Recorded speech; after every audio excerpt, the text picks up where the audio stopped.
Hi everyone, welcome to Emma, a true infidelity story. I'm excited to share a new story with you. I thought life in our 1976's suburban home was simple, predictable until that one ordinary Saturday morning when everything changed there.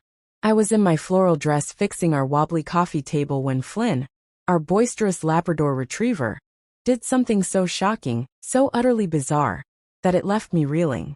Now, as I hear Henry's car pulling into the driveway, my heart pounds with the weight of a secret that could unravel our perfect life.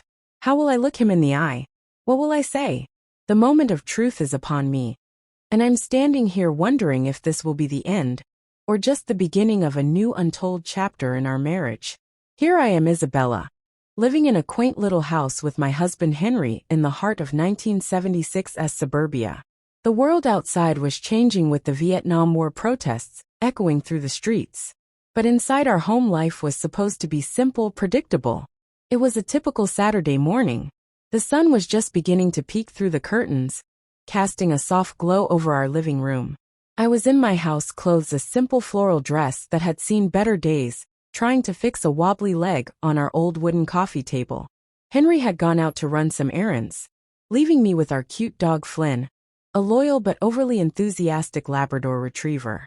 I was on my knees, screwdriver in hand, when Flynn, in his usual playful manner, decided to join in.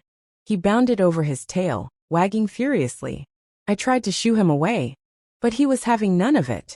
And then in a moment that would change everything, Flynn did something so unexpected, so out of character that it left me in shock. Well, let's just say F. Flynn got a bit too excited, and in his enthusiasm, he did something that in any other context would be humorous or even endearing.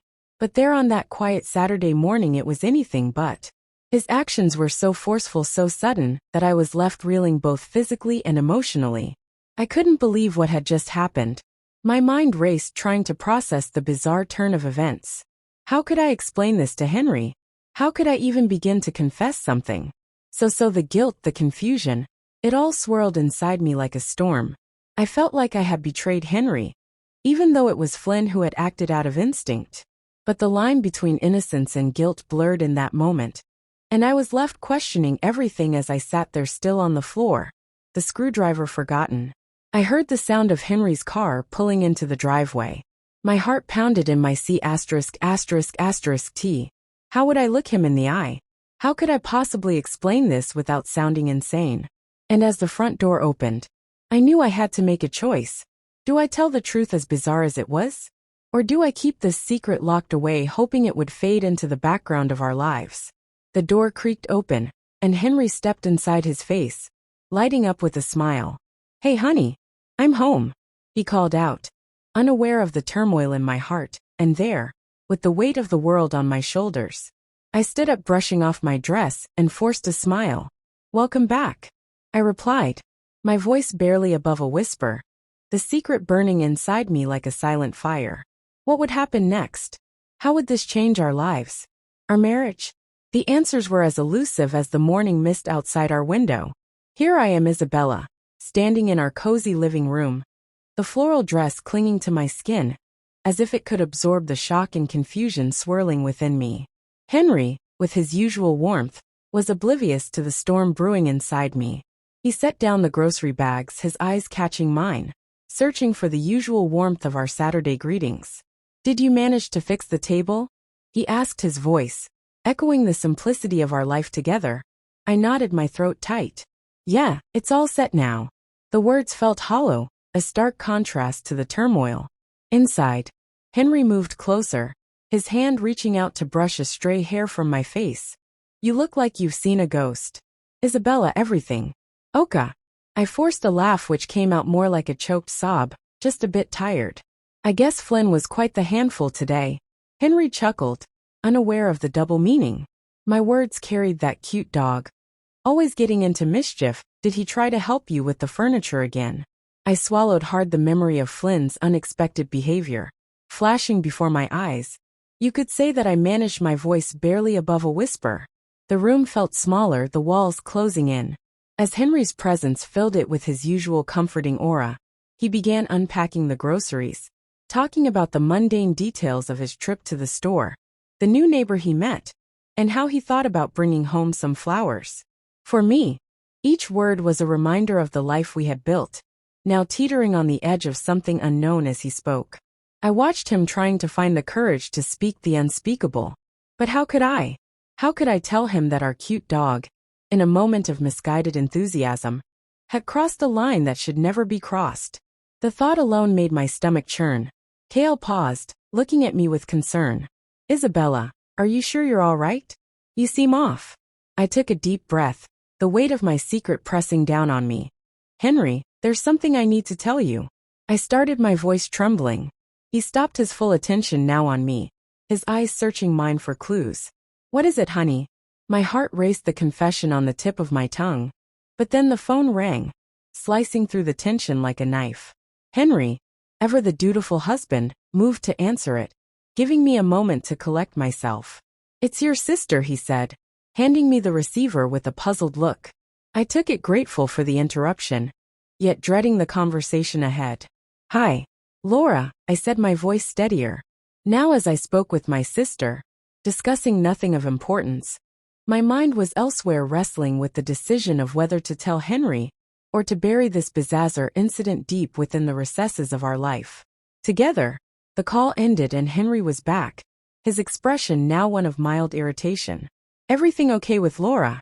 Yes, just catching up, I replied, setting the phone down. Henry returned to his task, but his earlier concern lingered in the air. You were saying something before the phone rang. I looked at him, his face so open, so trusting. Could I really shatter that trust with something so outlandish, so wrong? I just wanted to say I love you. I said the words, slipping out a half-truth, a shield against the full confession. Henry smiled, his eyes softening. I love you too, Isabella, more than anything. And there it was, the moment passed, the secret still locked away. But as I watched him, the love of my life, I knew this wasn't the end. The seed of doubt had been planted, and whether I liked it or not, our life was about to change. As he turned back to the groceries, I whispered to myself, but how much, Henry? How much will it change? The question hung in the air, unanswered, as I stepped into the kitchen to help him, the weight of my silence heavier than ever. As the days turned into weeks, the incident with Flynn became a silent specter in our home. Every time Henry looked at me with his trusting eyes, the guilt gnawed at me like a relentless beast. I found myself growing more distant, not from lack of love, but from the weight of the secret I carried. One evening, as we sat down for dinner, Henry noticed the change. Sa, you've been so quiet lately. Is something bothering you? His voice was gentle, concerned, yet there was an edge of worry that hadn't been there before. I stirred my soup, the steam rising like my unvoiced confessions. I guess I've just been thinking a lot, I said, avoiding his gaze, about what he pressed, his fork pausing mid-air. I took a deep breath, the words almost escaping me. Just life, I suppose. Changes, you know. It was a vague answer, but it was all I could muster. Henry reached across the table, his hand covering mine. You know, you can talk to me about anything, right? I nodded, feeling the warmth of his touch, yet it felt like a lie. How could I tell him about Flynn? How could I explain that our cute dog, in a moment of misguided affection, had done something so inappropriate? The silence stretched between us, filled with unspoken words and hidden truths. Henry's eyes searched mine, looking for the truth I couldn't give him that night. After Henry fell asleep, I lay awake, staring at the ceiling, the shadows playing tricks on my mind. The next morning, I decided to take Flynn for a walk, hoping the fresh air would clear my head as we walked. Flynn was his usual self, oblivious to the turmoil he'd caused. At the park, I met Laura, my sister, who was out with her kids. Her presence was a relief, a distraction from my spiraling thoughts. You look like you haven't slept in days, Laura commented, her eyes sharp with sisterly concern. It's just life, I sighed, not wanting to delve into the real issue. Laura gave me a knowing look. Isabella, if something's wrong, you need to talk about it. Secrets have a way of eating you alive. Her words hit too close to home. I wanted to tell her to unburden myself, but the words wouldn't come. Instead, I changed the subject, asking about her children, her life, anything to steer away from my own.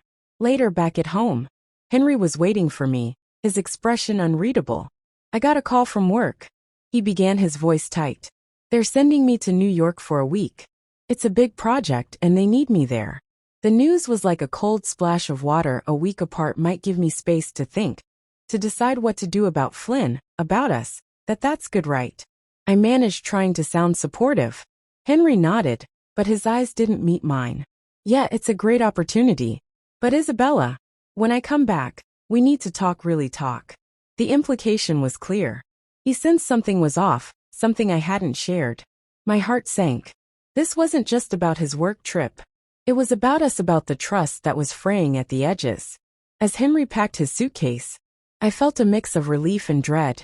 The house would be quiet without him, but it would also be a week of solitude, with my thoughts, with Flynn, and with the secret that wouldn't let me rest. The day Henry left, I stood at the door, watching his car disappear down the street. Flynn sat beside me, his tail thumping against the floor.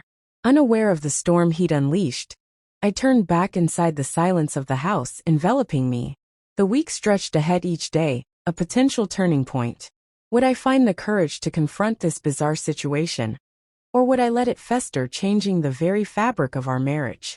As I walked through the empty rooms, I whispered to myself, what will I do? Henry, what will become of us? The question echoed in the quiet, a prelude to the storm that was yet to come. As the days passed in Henry's absence, the silence of the house grew louder, each tick of the clock a reminder of the secret. I harbored Flynn, ever the loyal companion, followed me around, his presence, a constant reminder of that fateful Saturday morning.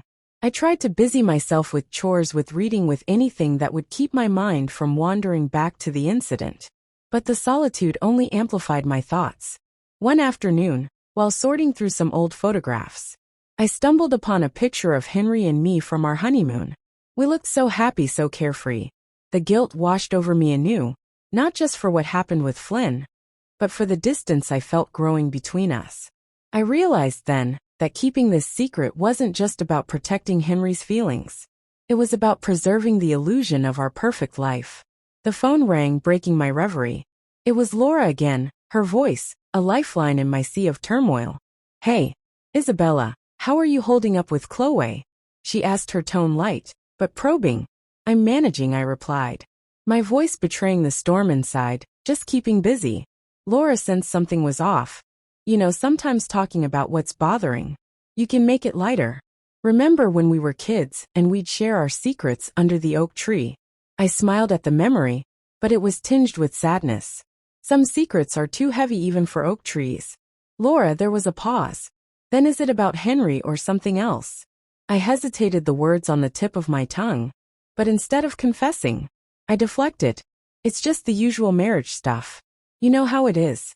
Laura didn't push, but her silence spoke volumes. Well, if you ever need to talk, I'm here, and remember, Isabella, honesty is the cornerstone of any relationship. Her words echoed in my mind. Long after we hung up, honesty. Could I really tell Keel the truth? Would it set us free or shatter us completely? That night I lay in bed, the emptiness beside me, a stark reminder of Henry's absence. Flynn was curled up at the foot of the bed, his breathing steady and comforting in the quiet. I whispered to the darkness, what would you do, Henry, if you knew? The week dragged on, each day, a battle between the urge to confess and the fear of the consequences. I found myself avoiding Flynn, his innocent eyes, a mirror to my guilt. Then, on the day before Henry was due back, something unexpected happened. I was in the garden pulling weeds when Flynn, in a burst of energy, chased after a squirrel. He darted across the road, and in that split second, my heart stopped.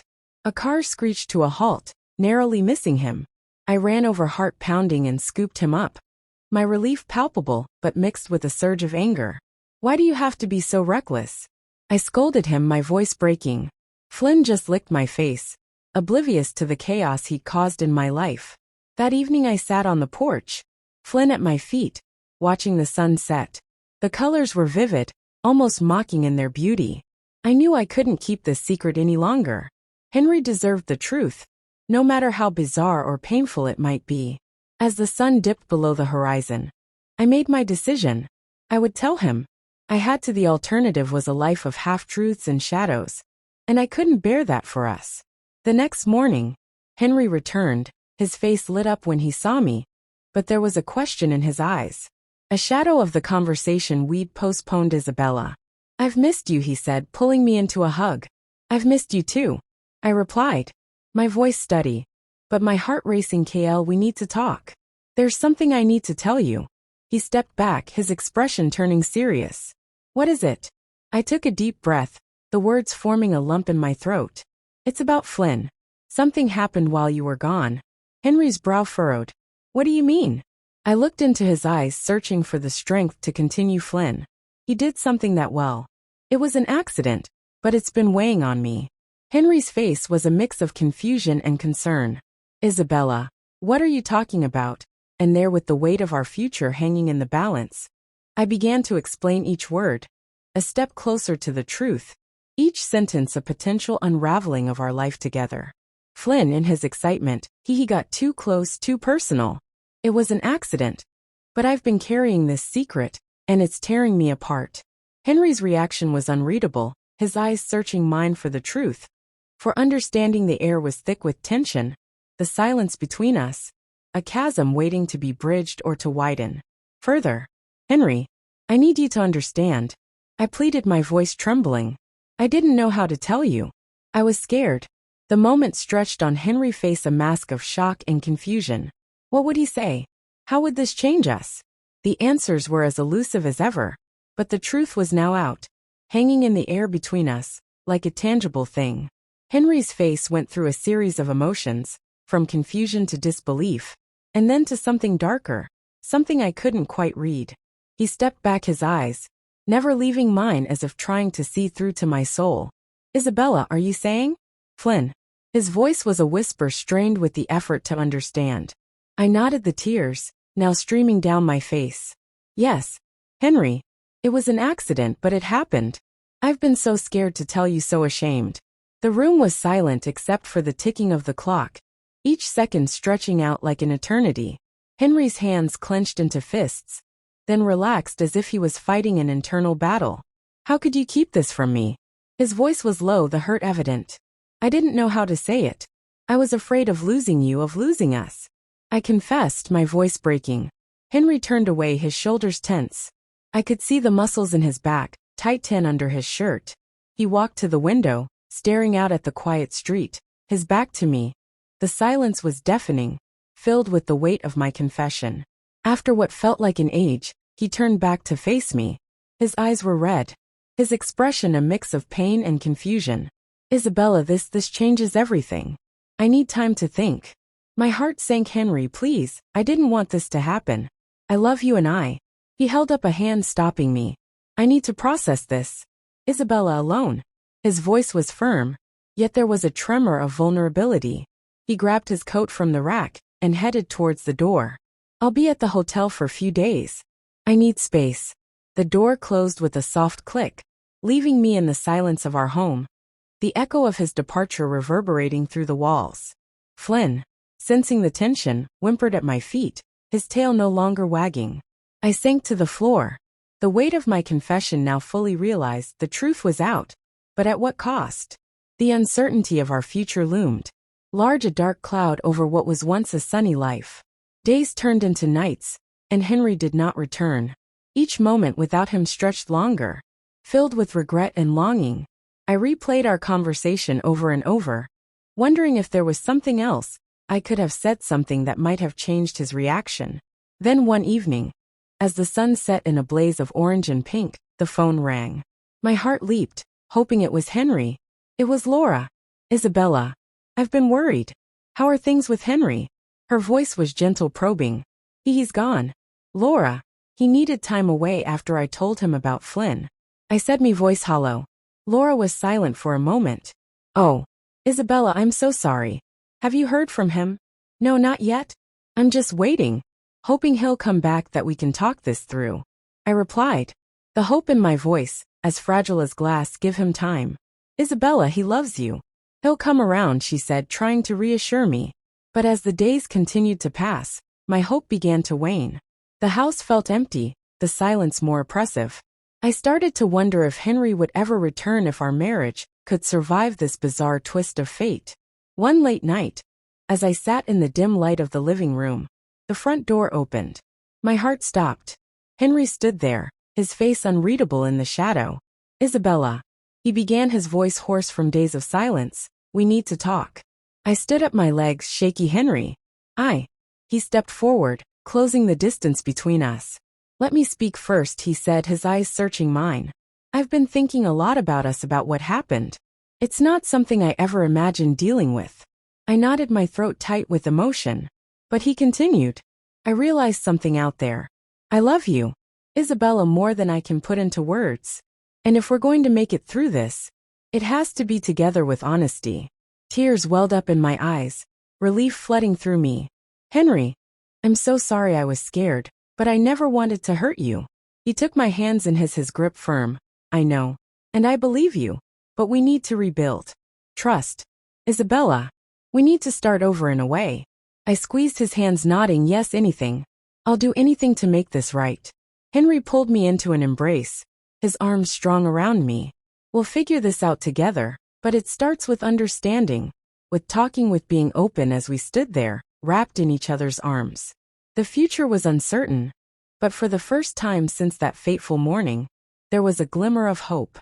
The storm wasn't over, but perhaps we could weather it together. The question lingered in the air, a silent echo of our past, and a whisper of what might come. What will become of us now? As the days turned into weeks, Henry and I embarked on a journey of rebuilding. It wasn't easy. The trust that had been shattered required patience and a lot of talking. We started with small steps, sharing our days, our thoughts, our fears. In a way, we hid in before the secret had forced us into a deeper level of communication, one where silence was no longer an option. Flynn, our unwitting catalyst, became a symbol of our new beginning.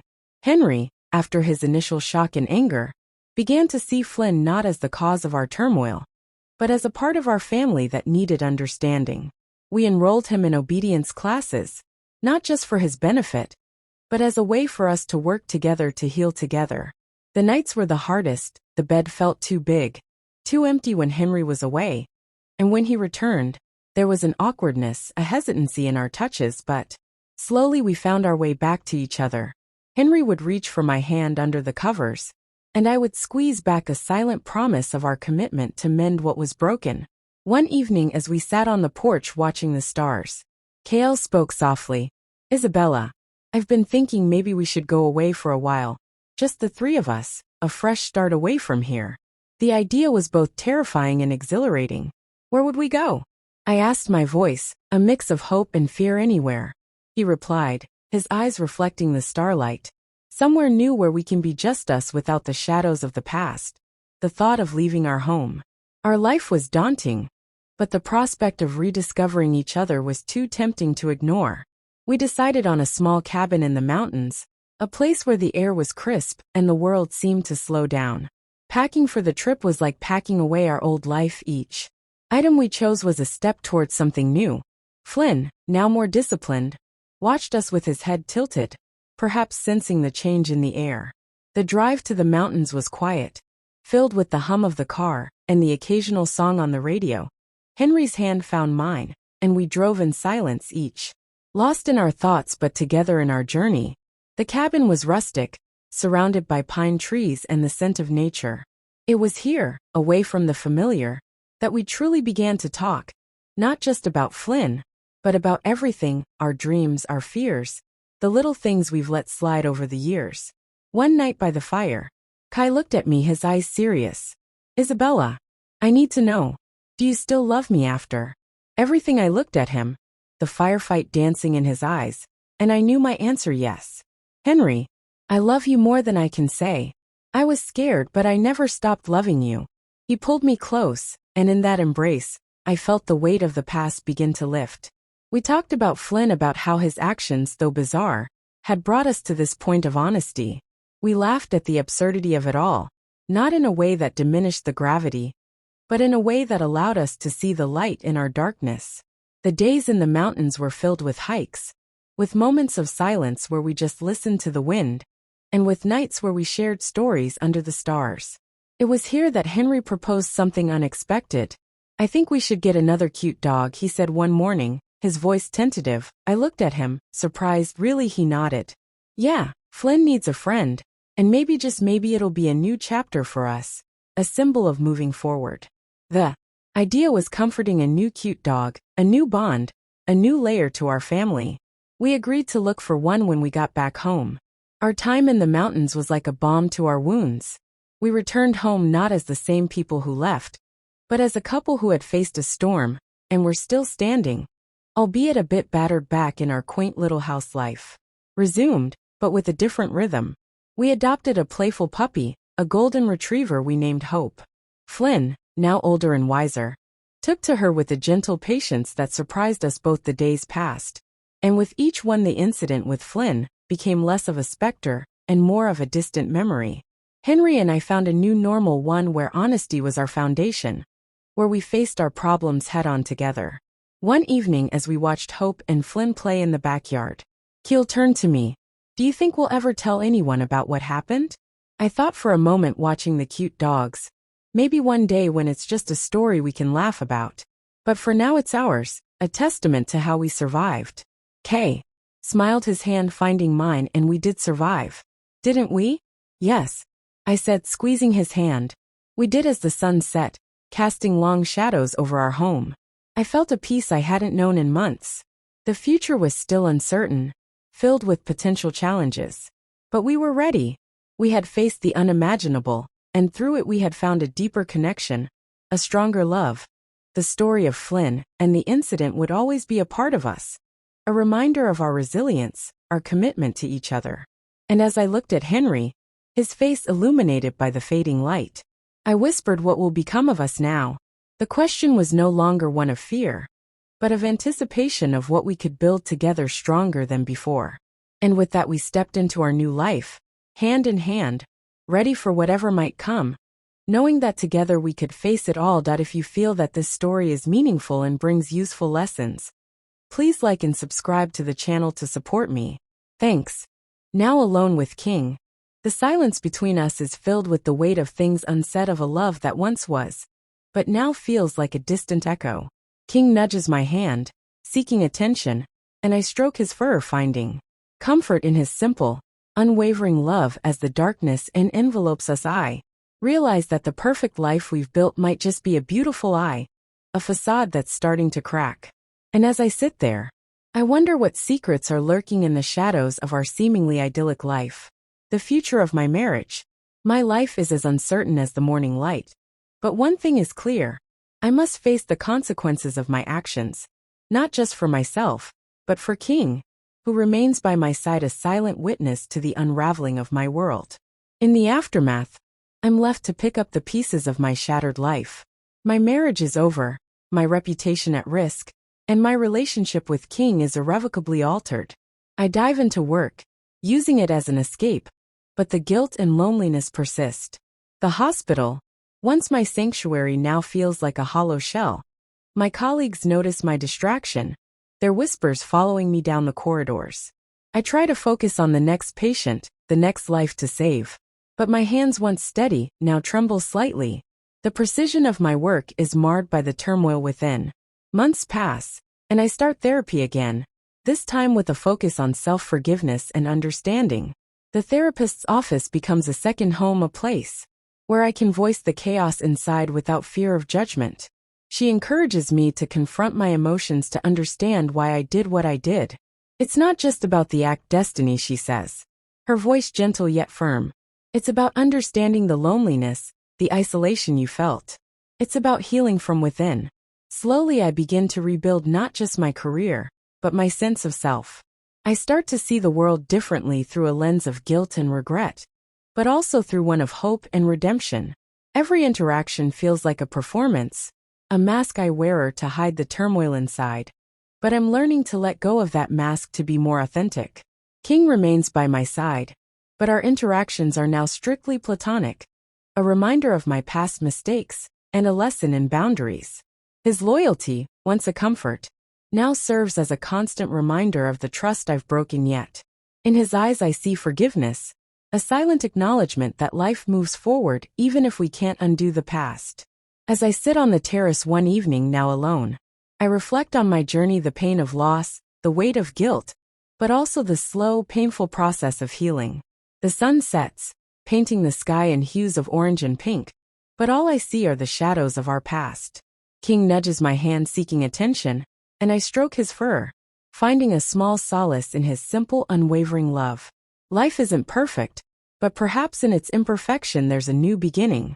I've lost so much, but I've also gained a deeper understanding of myself.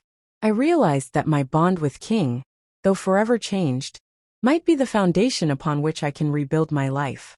The future of my marriage, my life is as uncertain as the morning light. But one thing is clear. I must face the consequences of my actions, not just for myself, but for King, who remains by my side, a silent witness to the unraveling and the potential mending of my world. Will destiny ever find peace, or will the echoes of her past continue to haunt her? The answer lies in the journey ahead, a path of self-discovery, forgiveness, and perhaps a chance at redemption.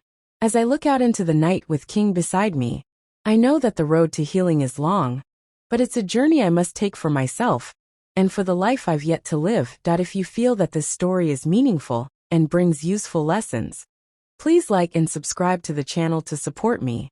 Thanks.